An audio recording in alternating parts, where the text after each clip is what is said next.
अस्सलाम वालेकुम, मैं हूं महनाज अकबर अजीज लाइफ टॉक्स के साथ। बजट 2025-26 अनाउंस हो चुका है। बजट में और मईशत में, इकोनॉमी में क्या फर्क होता है? बजट में और लोगों में कितना फासला है? टेक्निकल एक्सपर्ट्स जो बजट का फैसला करते हैं, क्या वो लोगों की ज़रूरियात की अक्कासी करता है? ख़वातीन और बच्चों की ज़रूरियात की अक्कासी करता है? बजट से एक दिन पहले एक इकोनॉमिक सर्वे आता है और जिसमें बताया जाता है कि 40% से जायद पाकिस्तान की जो पॉपुलेशन है वो पॉवर्टी लाइन की या गुर्बत की सतह से नीचे है। और उसमें बताया जाता है कि 2.6 मिलियन जो बच्चे हैं, 2 करोड़ 60 लाख जो बच्चे हैं वो स्कूल से बाहर हैं। उसमें बताया जाता है कि तकरीबन 34% बच्चे जो हैं वो मेल न्यूट्रिशन और स्टंटिंग का शिकार हैं। और पाकिस्तान 109 है 127 ग्लोबल हंगर इंडेक्स में। फिर सोने पे सुहागा ये होता है कि आज एक gender equality report world economic forum शाया करता है जिसमें 148 मुमालिक जाहिर किए जाते हैं और उनका सर्वे किया जाता है और बताया जाता है कि जेंडर पैरिटी में, यानी वो किस तरह अपनी खवातीन के साथ सलूक करते हैं या खवातीन उनके शाना बशाना कितना खड़ी हैं नहीं खड़ी हैं, उसमें पाकिस्तान एकदम से आखिरी नंबर पे आता है, 148 नंबर पे आता है। तो बजट की तनाजुर में तो आज हम बात करेंगे। हमारी बहुत एक वेल नोन डेमोग्राफर हैं और दुरे नायाब साहब, डॉक्टर दुरे नायाब, और वो डायरेक्टर हैं न्यूली फॉर्म्ड एक थिंक टैंक है Siya, socio economic insight analytics की। और अभी तक रिसेंटली वो पाइड में काम करती थी और वो joint director and director research थी at Pakistan Institute of Development Economics. और उन्होंने पीएचडी किया ऑस्ट्रेलियन एक नेशनल यूनिवर्सिटी से और 35 इयर्स ऑफ एक्सपीरियंस है पॉलिसी ओरिएंटेड रिसर्च में। और वो डेमोग्राफर भी हैं, तो वो पॉपुलेशन की भी बात करेंगी। तो ओवर टू यू डॉक्टर दुरे। और आप बताइएगा कि ये एक तो पहली बात ये है कि बजट का document, and of course we can't you know we can not but mention that the budget is very IMF driven. Actually, it is a budget for IMF. It's not a budget for the people. So over to you, Durenaya. Thank you Mahnaz. और आप please मुझे नायाब कह सकती हैं, formal होने की बिल्कुल जरूरत नहीं है। ये आईएमएफ का बजट है। सैडली हम बार बार आईएमएफ के प्रोग्राम में जाते हैं। डॉक्टर नदीम उल हक एक बहुत अच्छी एनालॉजी देते हैं कि आईएमएफ एक आईसीयू है, और अगर कोई पेशेंट बार बार आईसीयू में जा रहा है तो इसका मतलब है कि उसको उसको जो तंदुरुस्त करना चाहते हैं उनकी उनकी मैथोडोलॉजी में कोई प्रॉब्लम है। ये बजट अगर हम देखें तो आपने क्योंकि खवातीन और बच्चों की बात की, मैं उसमें यूथ को भी ऐड करूंगी।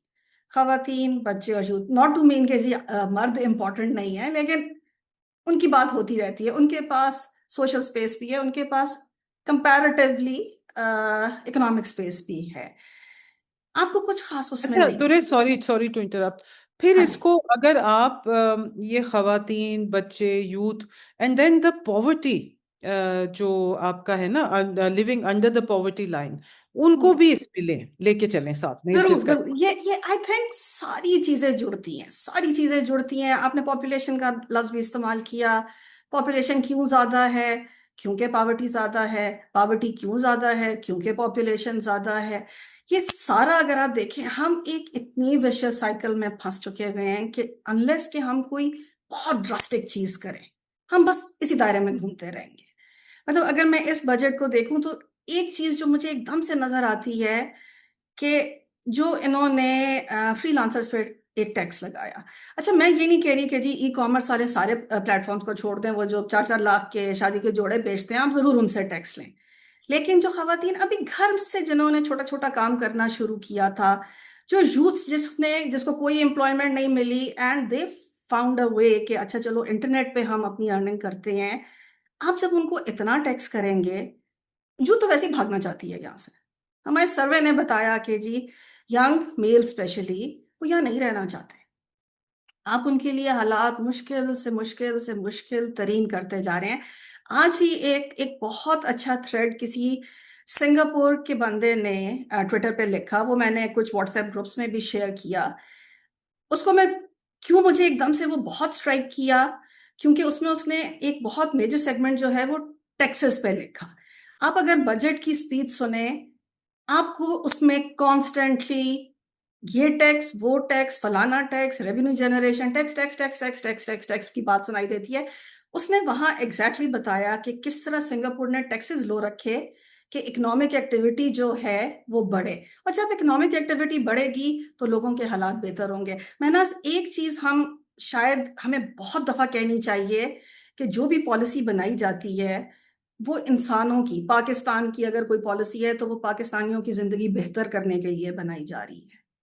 आप जब इतनी हैवी टैक्सेशन करते हैं, मतलब इस मेरे ख्याल में बजट में मेरे लिए जो लव स्टैंड आउट कर रहा है वो टैक्स है। आप इनकम पे टैक्स ले रहे हैं, आप सेविंग्स पे टैक्स ले रहे हैं, जीएसटी तो ऑलरेडी एग्जिस्ट करती थी। मतलब it's becoming just too suffocating. और शायद मैं आप तो बर्दाश्त कर लें क्योंकि अब हम बड़े हो गए हैं और बस ठीक है चले हमने अपनी जिंदगियां गुजार ली हैं। एक यंग बंदे से आप इस लेवल की सप्रेशन नहीं बर्दाश्त करवा सकते। उसको आई थिंक थोड़ी थोड़ी सांस लेने की गुंजाइश चाहिए। देखिए, एक अच्छी तनख्वाह जो है, जो तनख्वाहदार तबका है, एक अच्छी तनख्वाह जो है वो स्टार्टअप के लिए जो होता है, स्टार्टिंग के लिए वो 1 डेढ़ लाख रुपया, मतलब उसमें गुजारा तो obviously you and I know कि नहीं हो सकता। फिर उसके ऊपर से भी जब टैक्स कटने लग पड़े तो बहुत अजीब सी सूरत हाल है।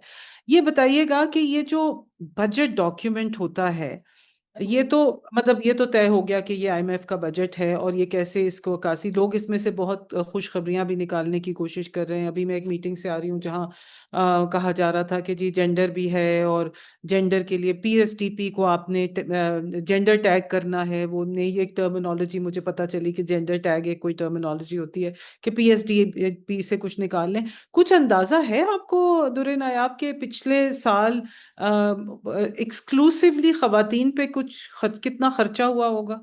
देखिए इस बजट को अगर मैं देखूं तो उन्होंने एक पूरा सेगमेंट दिया हुआ है जिसमें उन्होंने जेंडर और क्लाइमेट और एक कोई और थी उस सब हेडिंग को मैं भूल रही हूँ, उसका अलग से दिया हुआ है। लेकिन you can't exactly make out कि वो खवातीन पे कितना उसका फोकस होगा।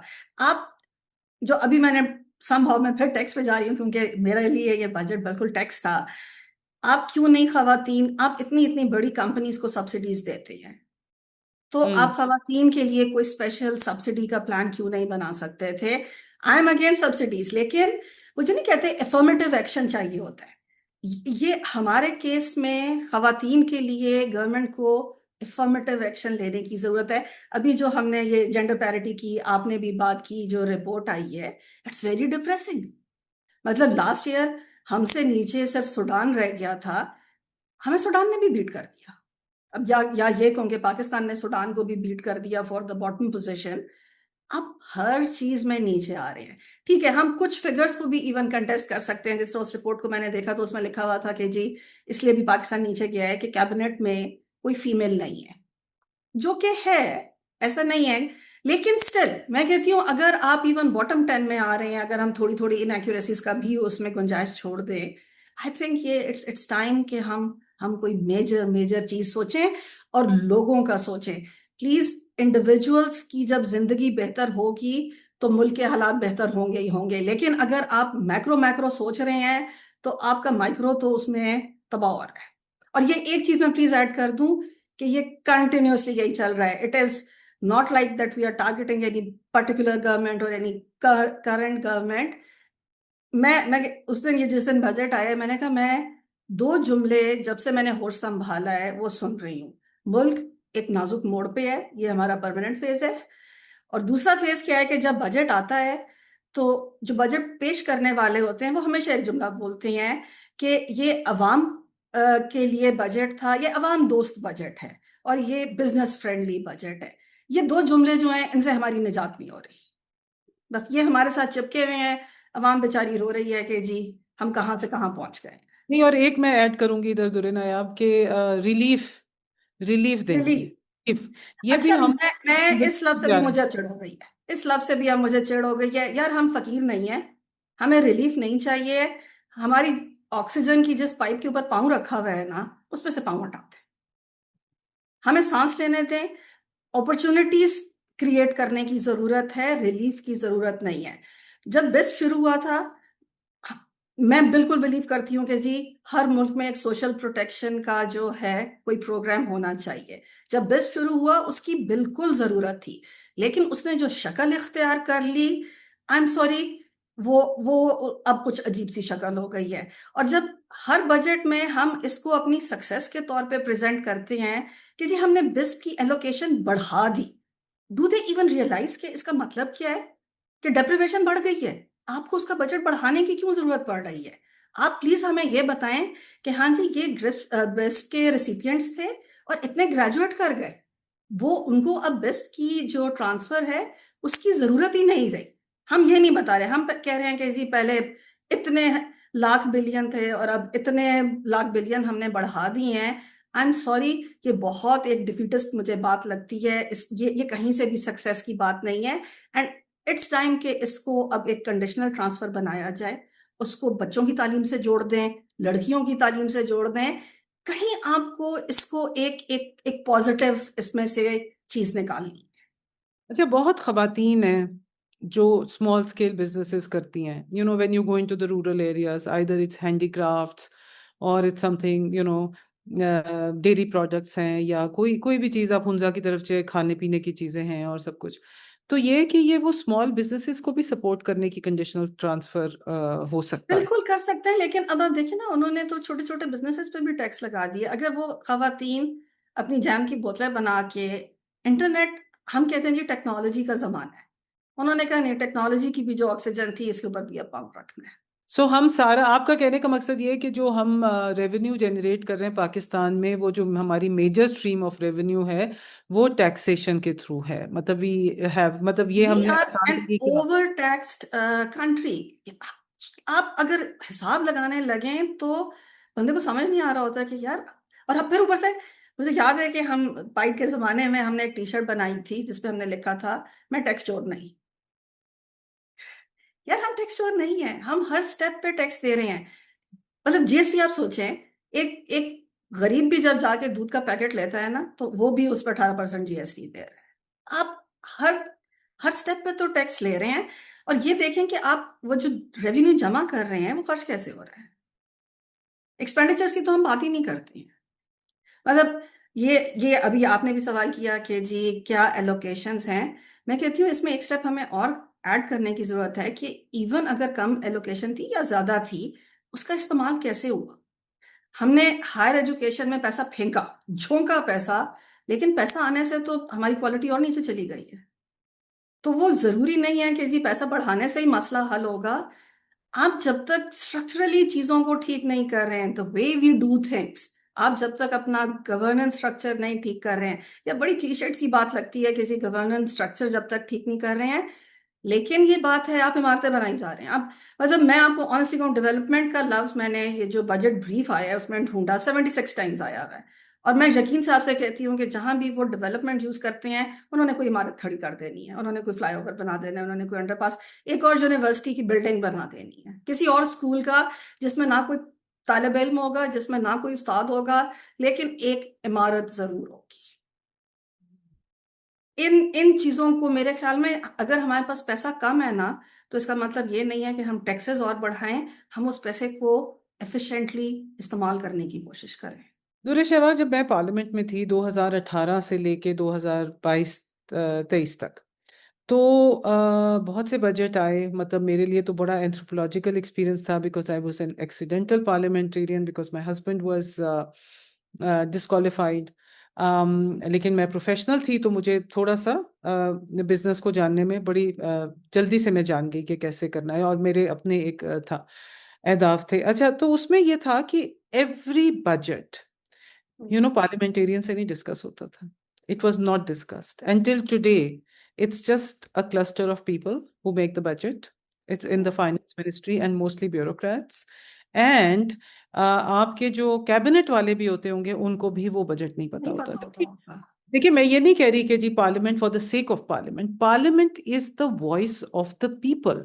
मतलब लोग देख के जो एग्रीकल्चर में अब हो रहा है, या सोलर के बढ़ा दिया है, या और टैक्सेशन बढ़ा दिया, या ऑनलाइन टैक्सेशन बढ़ा दिए, तो अगर आप पार्लियामेंटेरियंस के साथ करेंगे तो वो आपको वो जो बाद में आपने कट मोशंस करने हैं और बाद में जो आपने डिस्कशंस करनी है, जो कि अप्रूव कुछ भी नहीं होता, वो बजट जैसा है वो उसने वैसे ही जाना है, वो कट सही रहा मोशन में होगा तो बिल्कुल। एक आप समझे कि एक एक्सरसाइज है पार्लियामेंट बिल्कुल। की, लाइक प्रोटोकॉल है एक पार्लियामेंट का जो कि होना होता है। So that is something very अच्छा। और फिर देखिए, खसारा, आमदन और इखराजात, it's very very simple. Are we able to lay it on the table कि ये हमारा खसारा है, ये हमारी आमदन है, और ये हमारे इखराजात है? ये मैं ये प्रोग्राम इसलिए कर रही हूँ कि जो नहीं, मेरे महनाज, जैसे को हमें समझ नहीं हमें आता। अपने अपने अखराजात तो नहीं पता, इतनी सारी चीजें। अब ये पंजाब गवर्नमेंट का सुना है कि जी एक और आ रहा है बिल, आज ही प्रोबेबली वो हो जाएगा कि जी आप पूछ नहीं सकते कि कैंपेन कोई चल रही है, आप पूछ नहीं सकते। ये उसको कह रहे हैं जी पब्लिक अवेयरनेस कैंपेन में वो कुछ भी खर्च कर लें, आप पूछ नहीं सकते। आई थिंक डेमोक्रेसी का असल मतलब है कि पार्लियामेंट की वॉइस हो। वो जिस हलके से आ रहे हैं उन हलके में उनको अपना रिप्रेजेंटेटिव चुना है ना, सुनो तो सही कि वो क्या क्या रहा है। ये बजट से पहले एक बहुत थोरो एक्सरसाइज होनी चाहिए, जिसमें ये जो तीन आपने चीजें बोली वहां प्रेजेंट होनी चाहिए कि जी लास्ट ईयर के ये टारगेट्स थे, ये हमने खर्च किया, ये बच गया, या ये हम ऊपर चले गए, ये हमने रीएलोकेट किया यहाँ से। आप अगर देखें ये जो बजट डॉक्यूमेंट है उसमें आप बहुत सारे देखते हैं कि अच्छा जी एलोकेशंस कम थी, खर्च ज्यादा हुए हुए। अब वो खर्च जो ज्यादा हुए हैं वो कहाँ से आए, किस चीज पे ज्यादा हुए, कहीं अगर बच गए तो क्या वजह हुई। ये आई थिंक जहां ट्रांसपेरेंट होते हैं आप, तो लोगों का भी कॉन्फिडेंस बढ़ता है। अगर कोई हल्का सा, ये एक और वजह है कि लोग टैक्स देते हुए नाराज होते हैं क्योंकि हमें नहीं पता कि ये पैसा कहाँ जा रहा है। वो बस फिर इसीलिए उनको जब कोई हरी नंबर प्लेट वाली गाड़ी नजर आती है तो उनको लगता है हाँ जी सारा पैसा इसी में जा रहा है, जो कि ऑफ कोर्स सारा पैसा, हाँ उसमें जा जरूर रहा है, लेकिन सारा पैसा तो उसमें नहीं जा रहा है। डेमोक्रेसी, जब हम कहते हैं कि जी it's for the people by the people, तो इट मीन्स कि it has to be transparent, लोगों को पता हो। और उसकी एक मैं छोटी सी मिसाल दूं, अभी जो हमारी इंडिया से जो भी अभी हुई क्लैश टाइप चीज, क्योंकि बात की जा रही थी ना, पाकिस्तानियों में एक थोड़ा कॉन्फिडेंस था, हमें बताया जा रहा है, तो आप ठीक है उसमें अपनी डिस्क्रेशन यूज कर सकते हैं जहां थोड़ी आपने नई चीज बतानी, लेकिन यार बताएं तो सही। आप अपनी आवाम को कॉन्फिडेंस में तो लें कि आप कर क्या रहे हैं, ये पैसा कहाँ जा रहा है, किधर खर्च हो रहा है, और जहां खर्च हो रहा है क्या क्या आवाम वहीं चाहती है कि खर्च हो। मैं अच्छा, जिस इस तरह मैं आपको बताती हूँ, मैं ना आप स्कूलिंग पे आपने बहुत काम किया, एजुकेशन और बच्चों की आप बहुत बात करती हैं। आप मुझे प्लीज बताएं, ये इस पे मैंने लिखा भी कि हम आउट ऑफ स्कूल चिल्ड्रन की बहुत बात करते हैं। अभी एक घर में काम करने वाला था, मेरे घर में नहीं, किसी के घर में, और वो आया कि जी मेरे बच्चे को वो पब्लिक स्कूल में दाखला करा रहा है, दाखला नहीं मिल रहा। वजह उससे पूछी, उन्होंने कहा जी वो कह रहे हैं कि ओवर एज हो गया है। हमने कहा जी ओवर एज क्यों हो गया, उसने कहा कि जी मैं 2 साल से लगा हुआ था, ये एंट्री टेस्ट फेल कर जाता है। अब आप मुझे प्लीज बताएं कि वो अपनी पूरे खानदान में उसके पास कोई माँ बाप नहीं है जो उसको पढ़ा सकते थे, कोई दादा दादी नहीं उसको पढ़ा सकते थे। अब पब्लिक स्कूल उसका एंट्री टेस्ट क्यों ले रहा है, पब्लिक स्कूल उसको ओवर एज होने पे दाखला क्यों नहीं दे रहा है। आप यकीन करें उसे जब सुनाया है, मेरा रोने को दिल चाह रहा था कि यार हम आउट ऑफ स्कूल को रोते हैं, इसने तो जाके स्कूल का दरवाजा खटखटाया कि ये मेरा बच्चा स्कूल में नहीं है, इसको ले लो। उन्होंने ये इस तरह के उसको बहाने बताए कि जी ओवर एज हो गया है, एंट्री टेस्ट नहीं पास किया। आई थिंक पब्लिक स्कूल्स में एंट्री टेस्ट होनी नहीं चाहिए। आप हम्म, हायर एजुकेशन पे पैसा लगा रहे हैं या नहीं लगा रहे हैं, बाय लॉ आप बाउंड हैं कि आप बच्चे को अर्ली एजुकेशन देंगे। तो आपके आउट ऑफ स्कूल मेरे ख्याल में बहुत सारे बच्चे तो इन वजूहत से मुझे आइडिया हुआ कि ये रह जाते हैं जिन फैक्टर्स को शायद हम देख ही नहीं रहे होते हैं। खाली इमारतें पड़ी हुई हैं, टीचरों को शायद तनख्वाहें भी जा रही हैं, लेकिन हम्म। बस उसके बाद कहानी आगे से फुल स्टॉप लगा हुआ है। अच्छा, ये कल मैं टेक्स्ट डॉक्यूमेंट्स देख रही थी तो उसमें सरकारी मुलाजमीन की 10% तनख्वाहें बढ़ाई गई, फिर सरकारी मुलाजमीन का ये हुआ, और फिर बिजनेस, मतलब जो फॉर्मल चीज़ें हैं, जो रजिस्टर्ड चीज़ें हैं, उनको वो जो स्टेट से मुंसलिक हैं, मतलब ये कि उनको रिकग्नाइज किया जाता है, उनके बारे में बात की जाती है। मगर देखिए, ये जो 40%, मतलब कंटेस्ट भी किया जा सकता है, बिकॉज डेटा सोर्सेज इतने बेहतर नहीं है पाकिस्तान में, तो कि people living below poverty line या गुर्बत की लकीर से नीचे हैं। तो उसमें ये है कि वो मैं ये समझती हूँ कि एक स्टेट है, स्टेट की एक अम्ब्रेला है, और अब पॉपुलेशन इतनी बढ़ गई है कि वो अम्ब्रेला सारे लोगों को अपने अंडर में कवर नहीं नहीं कर सकता। सकती। और फिर एक नॉन स्टेट है। हम्म इस बजट में नॉन स्टेट के लिए आपको बिस्ट के अलावा क्या नजर आया? कुछ नहीं नजर आया मुझे, कुछ नहीं नजर आया। देखिए, उनको फॉर्मल करने के चक्करों में मेरे ख्याल में वो उनको और सफोकेट कर देंगे। और महनाज, ये एग्जैक्टली वजह है। आप ये जो हमने यूथ वाला सर्वे किया था, उसमें यूथ की पहली बात कि कोई खास एस्पिरेशंस थी ही नहीं। मतलब ये कितनी सैड बात है कि यूथ की एस्पिरेशंस नहीं है, हम लोग से भागना उनकी वाहिद ख्वाहिश थी। अगर कोई एस्पिरेशन थी, वो क्या थी? सरकारी नौकरी चाहिए। हम्म। क्यों चाहिए? अब ये बजट का अगर कोई भी तकरीर सुनेगा तो आपको इसका जवाब मिल जाएगा कि एक यंग बंदे को सरकारी नौकरी क्यों चाहिए। कि उसकी तनख्वाह भी बढ़ जाती है, उसको एक सिक्योरिटी भी है, एडवांस है, उसको कोई निकाल भी नहीं सकता है, पेंशन। पेंशन उसको मिलेगी। मतलब आपने एक एक ये इतनी एक अलग से एक आइलैंड बनाया हुआ है कि जिसको बाहर से देखने वाले बस रश्क से देख सकते हैं कि हाँ जी, आई विश कि हम इस आइलैंड का हिस्सा होते, और ये जो समंदर में हम उसके आसपास डूब रहे हैं, हम ना डूब रहे होते। And again I would say कि ये this is not something very specific to this budget. ये हर साल हम नाजुक मोड़ और अवाम दोस्त बजट जो है, बस इसी साइकिल में घूम रहे हैं। मगर ये इस साल तो बहुत ज्यादा क्लियर है, जस्ट इससे लुकिंग बहुत एट ज्यादा न्यूज पेपर्स, कि it is just catering to the IMF, और IMF को कोई गर्ज नहीं है लोगों के साथ, वो नहीं अवाम है। दोस्त नहीं है। IMF इज नॉट अवाम दोस्त। अच्छा, अब मैं ये बात पता करना, देखिए, अब मुझे मालूम करना है कि जो लोग हैं, मतलब जो गांवों में लोग हैं, या जो घरेलू खवातीन हैं, जो इंटीरियर सिटीज के लोग हैं, या आम लोग हैं, मतलब you have to decode the budget. It's very difficult to, first of all, तो इसको एक सेक्टर्स में बांध दिया है ना, कि एग्रीकल्चर है, इंडस्ट्रीज है, सोशल सेक्टर्स है, आईटी है, क्लाइमेट चेंज है, डिफेंस है, वगैरह वगैरह वगैरह। मतलब होलिस्टिकली ब्रिंगिंग इट टुगेदर, फिर इसका क्या असर होता है? इट्स वेरी अच्छा। Difficult to guess. ये मैं हाँ, आपको, इसको मतलब मैं देखिए, इवन जो उसका ब्रीफ डॉक्यूमेंट देख रही हूँ, मुझे नहीं समझ आ रहा है कि ये कहाँ से कौन सी चीज कहाँ जाके फिट हो रही है। बिल्कुल, मतलब ये कि तो बेसिकली तो फिर बजट जो हमें समझ आता है, वो ये आता है जो हमारे बिल्स आना शुरू होते हैं। मतलब बजट को अब हम ये नहीं समझते कि कोई हमें हमारे साथ कोई अवाम दोस्ती हो रही है, या खवातीन दोस्ती हो रही है, बच्चों के साथ दोस्ती हो रही है। मतलब ये होता है कि अच्छा, अब ये एजुकेशन पे ये हो गया, अब इस तरह से हो गया, इस तरह से हो गया, इस तरह से हो गया। मगर उन लोगों से बात करने के लिए, बिकॉज आप पार्लियामेंटेरियंस को तो दिखा नहीं रहे वो बजट बनने से पहले, बाद में उन्होंने देखा, कुछ किसी ने पढ़ा, किसी ने नहीं पढ़ा, कोई। देखिए, अब क्या होता क्या है, we are just into these social media में ना, लोगों ने for it and against it political polarisation में लगा दिया है। बट कोई पोल्स, कोई सर्वेज, कोई सीरियस किस्म के सर्वेज, जिससे पता चले कि ठीक है, हम बंधे हुए IMF से, मगर उससे पता चले कि हम, मतलब लोगों का स्टेट ऑफ माइंड क्या है। ये एक सर्वे हमने किया था, वो उसको खैर अब 2 साल हो गए, उसमें स्टेट ऑफ माइंड पता चला था। हम रिसर्च पे तो पैसा खर्च करना नहीं चाहते। देखें, जो इवन सरकार इतना खर्च नहीं। आज मैं एक पॉपुलेशन प्रोजेक्शंस की मीटिंग में थी, और पीबीएस से डेटा मांग मांग के हम थक गए हैं कि डिजिटल सीपीएस क्या है? Census. PBS Pakistan bureau of statistics, जिसका अच्छा, काम ही ठीक है। स्टैटिस्टिक्स जमा करना है। ओके। सेंसस का डेटा 2 साल हो गए हैं, और वो नहीं ट्रांसपेरेंट उसके बारे में। अब क्या हुआ है कि सबके शकूक हैं उसके बारे में कि जी ये क्या है।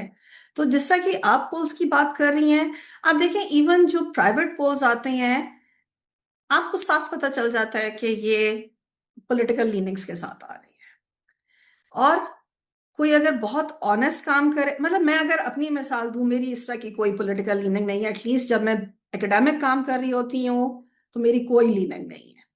आप एक बात करें तो वो एक पार्टी समझती है कि आप दूसरे के साथ हैं, वो गालियां देना शुरू कर देती है। आप दूसरे की बात करें तो वो समझते नहीं, ये दूसरे के साथ है, वो गालियां। यार एट टाइम्स मतलब चीजें इतनी इतनी पोलराइज हो गई हुई हैं कि आपके लिए इवन एक एक्चुअल बात बताना बहुत मुश्किल हो जाता है कि जी ये चीजें ऐसी हैं, maybe this time you like it and next time the other one would like it, लेकिन this is what reality says, this is what people say. Acha Durre, लोगों because you're a researcher and as we conclude the program, I want to talk to you a little bit about, because budget का तो अभी है, एक frenzy है, it's the flavour of the week, तो लोगों ने उसके ऊपर प्रोग्राम्स करने हैं, लेकिन हमारा प्रोग्राम करने का मकसद ये है कि लोगों को समझ आए कि ये क्या है, एंड टुवर्ड्स मतलब ये कि ये एक इट्स लाइक पजल, कि क्या हम वो पजल एक हाउस होल्ड के लिए डिकोड कर सकते हैं। मतलब क्योंकि टैक्स से पैसे तो गवर्नमेंट के पास जा रहे हैं और कितना कर्जे में उतर रहे हैं और क्या हो रहा है, मतलब ये सिंपल सी चीजें हम कर सकते हैं। दूसरी चीज ये है कि research based data, we are lacking in data. Labour survey नहीं हुआ 2022 से, उसके बारे में बताएं। और जो थर्ड बात 20 से है जो मैं आपसे 20 से नहीं पूछना हुआ। चाहती, 20 से हम्म। नहीं हुआ, अच्छा। तो जो मैं दूसरी तीसरी बात आपसे पूछना चाहती हूँ, the population bomb that has already exploded, hmm. मतलब जो वो 40% है, मुझे लगता है कि वो स्टेट के अम्ब्रेला में नहीं है वो लोग। तो हम्म। उसके बारे में हमने क्या करना है, ये दो तीन चीजें बताइए and then we can conclude the programme. मैंने आज पहली बात ये है कि जी हम लोगों को कैसे बता सकते हैं। देखिए वो एक आम शख्स का ये कंसर्न नहीं है कि जी सरकार ने कितना डेट लिया था, वो इंटरनल डेट था, फॉरेन डेट था, वो किस तरह देगी। अवाम बजट को ये देखती है कि जब वो अपनी नेक्स्ट ग्रोसरी करने जा रही है तो उसकी फूड बास्केट में क्या फर्क आया, और जब उसके यूटिलिटी बिल्स आए तो उस पे क्या फर्क आया, उसको बजट का तब पता चल जाता है। आई थिंक इससे ज्यादा हमने कोई बताने का तरीका भी नहीं रखा हुआ उनको बताने का। मतलब ये बजट में मैं इकोनॉमिस्ट को कह रही थी कि जी आप लोगों की एक दिन पहले जो बजट आना था वो बजट की चांद रात थी। हर चैनल पे इकोनॉमिस्ट आए हुए हैं और बस वो उस चांद रात पे हर किसी की जो पॉलिटिकल ओरिएंटेशन थी वो उसी हिसाब से बात कर रहा था। अगला दिन ईद का था, 2 दिन उन्होंने ईद का दूसरा तीसरा दिन मनाया, 2 दिन बाद देखिएगा बजट की। और प्लीज एक चीज मैं और बता दूं कि बजट की इसलिए भी सिग्निफिकेंस कम हो जाती है कि अभी तो बहुत सारे मिनी बजट्स भी आने होते हैं। अभी अभी आप देखिएगा कि अभी बल्कि अभी से बात होने लग गई है कि जी शायद 600 बिलियन मजीद टैक्स का कोई मिनी बजट आएगा। खैर मिनी बजट्स आते रहते हैं, ये भी एक हमारी रूटीन है, तो वो लोगों को वैसे वैसे पता चलता है जैसे जैसे उनकी जिंदगी पे उसका इफेक्ट आने लगता है। दूसरी आपने बात की डेटा क्वालिटी, डेटा क्वालिटी हमारा बहुत मेजर इशू है। अब देखिए हमने सेंसस किया, उस पर शोर मचा, लोगों ने उसकी जो क्वालिटी है उसको क्वेश्चन किया। हमारा कोई भी सर्वे आता है, मुझे याद है उसकी मैं उसमें थी कमेटी में, खैर बाद में एंड में क्या किया, even I am not certain के सेंसस के फाइनल फिगर्स कैसे आए, क्योंकि हमें भी वो ऑलमोस्ट प्रोसेस से फिर बाद एंड में उन्होंने निकाल दिया था। मैंने कहा मेरे घर कोई नहीं आया, मैं बाकियों की बात क्या करूं, मेरे घर कोई नहीं आया। तो कराची वाले नाराज हो रहे थे, जी कराची अंडर इम्यूनेटेड है। मैंने कहा यार ये हमारी जनरल इनएफिशिएंसी है, प्लीज इसको पोलिटिसाइज ना करें। हम इनएफिशिएंट हैं, मेरे पास कोई नहीं आया, मैं कराची में नहीं रहती हूँ, तो ये बस हम हैं ऐसे। और ये बहुत सैड बात है, इसको दुरुस्त होने की जरूरत है कि अगर आपके पास गिनती ही नहीं है कि हम कितने हैं, तो आप प्लानिंग कितने लोगों के लिए कर रहे हैं। ये मतलब एक maybe as a nation हमें एफिशिएंट होने की जरूरत है, और डेटा भी उसी का हिस्सा आ जाएगा। पॉपुलेशन इज मतलब मैंने 2005 में एक पेपर लिखा था कि जी ये एक आपका यूथ बल जा रहा है, इसके बारे में कुछ कर लें, डेमोग्राफिक डिविडेंड और demographic threat in Pakistan, question mark के साथ वो पेपर मैंने लिखा था, जिसका मतलब यही था कि यार ये थ्रेट इम्पेंडिंग है, कुछ कर लो इसके बारे में। हमने नहीं किया, और अब आपको नजर आ रहा है यूथ अनएम्प्लॉयमेंट आपकी किस कदर हाई है। जिन्होंने पढ़ लिया है उनकी मजीद हाई है, लड़कियों ने अगर पढ़ लिया है तो उनकी अनएम्प्लॉयमेंट रेट और हाई है। इसके लिए मैं आजकल कह रही हूँ कि जी ये हमारी क्वालिफिकेशन इन्फ्लेशन हुई हुई है। पीपल हैव क्वालिफिकेशन, इसके पास एमफिल है, उसके पास पीएचडी है, वो इतनी ज्यादा डिग्रीज हो गई हैं, लेकिन क्योंकि उनकी क्वालिटी कुछ नहीं है, उनकी रेलेवेंस कुछ नहीं है, तो उनको नौकरियां नहीं मिल रही हैं। दूसरे एंड पे आपके वो बिल्कुल ही मार्जिनलाइज लोग हैं जो किसी गिनती में ही नहीं है। वो शायद स्टेट उनके बारे में कोई बहुत सोचती भी नहीं है, वो बस खुद ही उनके बच्चे भी आपको सड़कों पे नजर आएंगे। और मैं आपको ऑनेस्टली बताऊं, मैं 40% है पॉवर्टी या 30 है या 20 है, देखें आप डेफिनेशन चेंज करते रहें, ऊपर हो जाएगी वो नीचे हो जाएगी। मतलब it sounds like an emotional argument, लेकिन मैं आपसे कहूंगी कि जब तक मुल्क में एक शख्स भी गरीब है तो I see it as a problem, क्योंकि उस एक शख्स के लिए उसकी वो एक ही जिंदगी है जो मैटर करती है। आई थिंक हमें एज अ नेशन थोड़ा हार्ट पैदा करने की जरूरत है, एज पॉलिसी मेकर्स थोड़ा हार्ट पैदा करने की जरूरत है, और लोगों को जीने दें, उनको काम करने दें। सिंगापुर की मिसाल है, उसने बताया है कि किस तरह उन्होंने टैक्सेस लो रख के और खोल के इकोनॉमी वो आगे गए हैं। आप लोगों को बांध के मुल्क को आगे नहीं लेके जा सकते, क्योंकि जब लोग बंधे हैं तो मुल्क भी बंधा ही हुआ है।